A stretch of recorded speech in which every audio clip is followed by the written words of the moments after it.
ही बघा माझी favourite place, माझं टेरेस. तर मग मी टेरेसवर थोडंसं झोपेतून उठले आणि इकडं चाललेलं आहे फोन चालवायचं काम.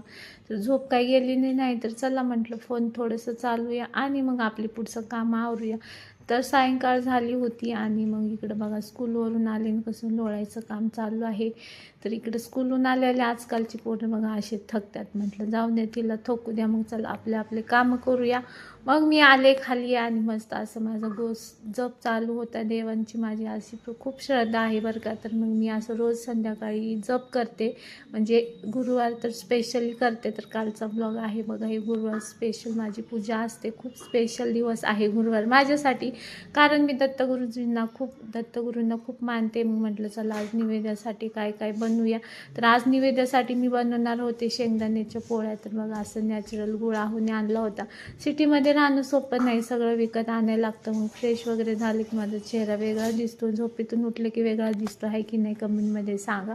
तर चला मग इकडं मस्त असं शेंगदाणे वगैरे सगळं निवडून घेतले. त्यात काही घाण वगैरे असं म्हणजे ते नाही का खूट काहीतरी शेंगदाणे म्हणतात ना, ते असतात. मग तिकडं शेंगदाणे वगैरे भाजून घेतले. तोपर्यंत आहो आले होते, मग त्यांना पाणी वगैरे द्यायचं काम केलं. इकडं दत्त महाराजांची मस्त अशी गाणी भजन लावले होते. मग आहोंना कामावून आलं का इकडं बघा स्वयंपाक करतच नाही का, आज माझी गडबडीमध्ये भाजीच थोडीफार बिघडली, कधी तर होते ना असं. तर इकडं शेंगदाण्याचं सारण बनवून झालं, इकडं वांग्याची भाजी बनवायचं काम आहे.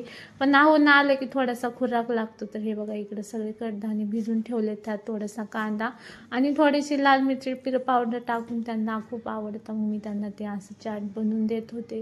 तर ते हेल्दी असतं, मग हे असं हेल्दी खाणं द्यायचं लागतं नाही का. मग मी त्यांना दिलं. मग त्यांची सेवा झाली की मग मी माझे कामांना लागले. मग मी इकडे लगेच घेतले बघा स्वयंपाक करायला. मस्त इकडे हे बघा मस्त अशा फुललेल्या अशा शेंगदाण्याच्या पोळ्या बघा कशा मस्त फुलल्यात. तर चला तुम्हाला दाखवते आजचा मेनू काय काय होता, म्हणजे कालचा. तर इकडे शेंगदाण्याच्या पोळ्या वांग्याच्या भाजीसोबत 2 भाकरी केल्या होत्या. भाकरीशिवाय पोट नाही भरत राव, तुम्ही काही पण म्हणा. थोडंसं वांग्याचं भाजी माझी बिघडलीच काय माहिती आज, पण छान झाली होती, चवला एकदम भारी झाली होती. तेल कमी टाकते होतं मी, त्याच्यामुळे तशी वाटत होती. इकडं गवार होती आणि राईस. तर चला असा होता आजचा मेनू. तर कसा वाटला मेनू आमचा नक्की कमेंटमध्ये सांगा. मग लगेच आहोंना दिला असं एक तूप बघा, असं तूप टाकायचं, पाहिजे तेवढं चिंगूसपणा नाही करायचं, असं तूप टाकायचं आणि एकदम रोल करून खायचं, एकच नंबर. मग आमची फॅमिलीने सोबत जेवण केलं. तर चलो असा मस्त होता आजचा मेन्यू. आणि माझी पोरं येऊन थकून नाही का ट्युशनला जाते, स्कूलला थकून